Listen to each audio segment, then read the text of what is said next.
Hello and welcome to the Hooniverse. Now in this video I thought it would be a good idea to take an in-depth look at the character known as the First Doctor.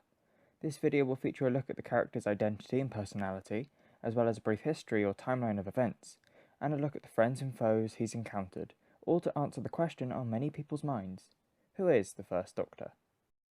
Now, the First Doctor was, as he says, the original, being the first incarnation of the Doctor, first seen in the very first episode of Doctor Who on the 23rd of November in 1963.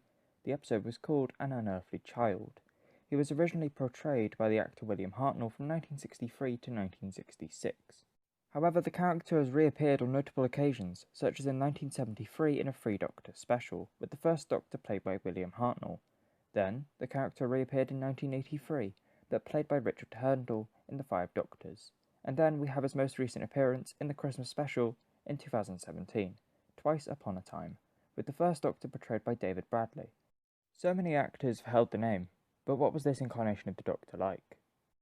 Well, this incarnation of the Doctor held himself in high regard.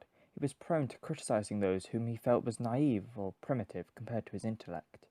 However, after he began taking on companions, he developed a compassion, warmth, and wit that made up for his egocentric nature, serving to act as a mentor and guardian figure in his final years.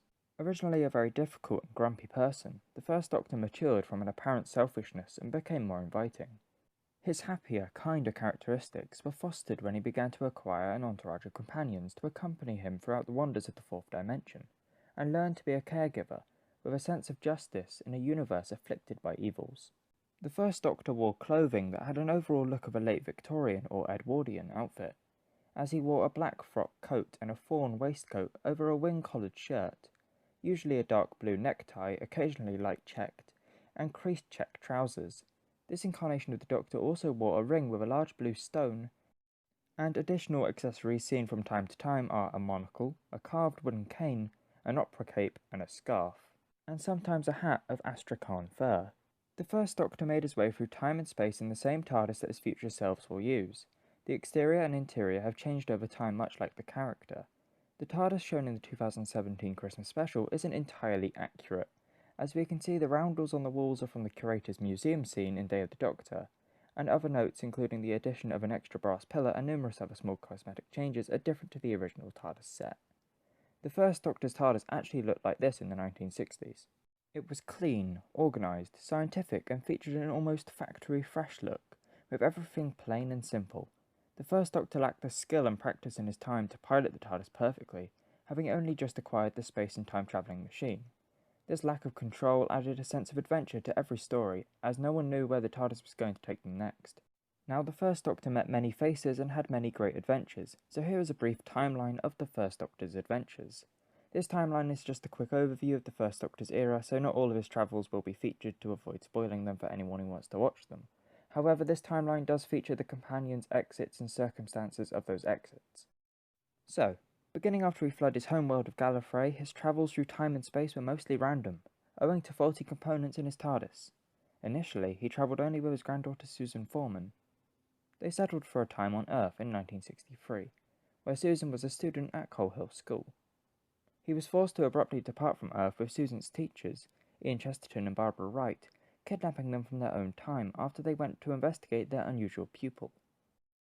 After much travel with Ian and Barbara, he bade Susan farewell to allow her to live a happier life with a man whom she'd fallen in love with. Following Susan's departure, the Doctor travelled for a short time with Ian and Barbara before happening upon a planet, where he invited a new travelling companion to join him, Vicky. She reminded him of Susan, and the Doctor saw her as a surrogate to fill her spot in his travels with Ian and Barbara. Later, during a confrontation with the Daleks, the Doctor used one of the time machines to return Ian and Barbara to their proper time, something he had been unable to manage with his TARDIS. Soon after the departure of Ian and Barbara, the Doctor and Vicky had gained a new companion in Stephen Taylor, with whom the Doctor had a relatively uneasy relationship. Vicky eventually left the Doctor's company as well, after falling in love with a man she met in ancient Troy. Then, after a lengthy fight with the Daleks, Stephen soon became bitter towards the Doctor, blaming him for the several deaths of their travelling companions, Katerina and Sarah, but eventually forgave him. They were then joined by Dodo Chaplet.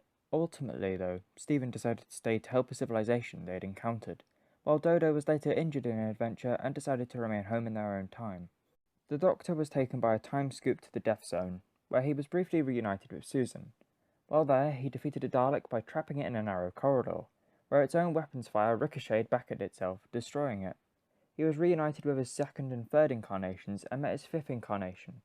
He also briefly met a future incarnation of the Master, though didn't recognise him.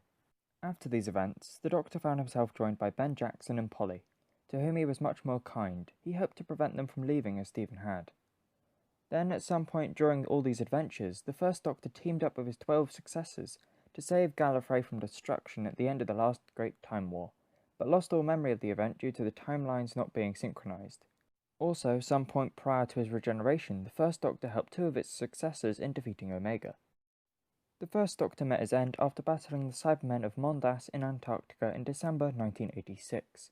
He was forced to regenerate into a second body from exhaustion and a loss of strength to maintain his ancient body after Mondas drained a large portion of his life force. The story that features the regeneration of the First Doctor is called The 10th Planet, and it is the story that Twice Upon a Time links in with, as we see the First Doctor at the end of his time ready to regenerate into his second body. Before the First Doctor regenerates, though, he teams up with his future self in the form of the 12th Doctor. Both incarnations helped one another by teaching the lessons of the past to the 12th Doctor, and showing the First Doctor that the future matters, and so does he. The two Doctors go their separate ways, and the First Doctor falls to the ground of his TARDIS, after successfully piloting it back to the South Pole in 1986. His companions Ben and Polly join him and witness the Doctor regenerate, or as it was known back then, he renewed himself for the first time. So, that was a brief history of the First Doctor. Now you may be wondering what aliens he met and foes he went up against. Well, the First Doctor met a range of aliens from all parts of space and time, with some of the most notable and memorable being the following: the Daleks, the Fowls, the Vord, the Sensorites, the Menoptera, the Zarbi, the Morocks, the Iridians, the Mechanoids, the Meddling Monk, the Dravins, the Trumblies, the Monoids, the Celestial Toymaker, the War Machines, and the Cybermen. The First Doctor also encountered many figures and groups from history, such as Marco Polo, the Aztecs, the French Revolutionaries, the Romans, King Richard the Lionheart and the Crusaders, the Archean Greeks, the French of the Massacre, the Gunslingers of the Wild West, the Smugglers of the 17th century. So as you can see, the First Doctor fought many foes, made many allies, and had many adventures. The First Doctor changed as time went on, becoming a happier, kinder, and overall a better person. The First Doctor is where the story started, and as he once said, it's far from being all over, as with Doctor Who, the story has just begun. Thanks for watching this video, and welcome to what is a new look end card, with a moving time vortex and theme. If you enjoyed the video, don't forget to click the like button and comment below with what your favourite First Doctor moment, story or alien is. And if you want to see more videos made by myself, check out the links on the left, and click the subscribe button. Thanks again, and a special thank you to everyone who helped with the colorization of the images used in this video. And with that, I'll see you in the next video. Bye bye.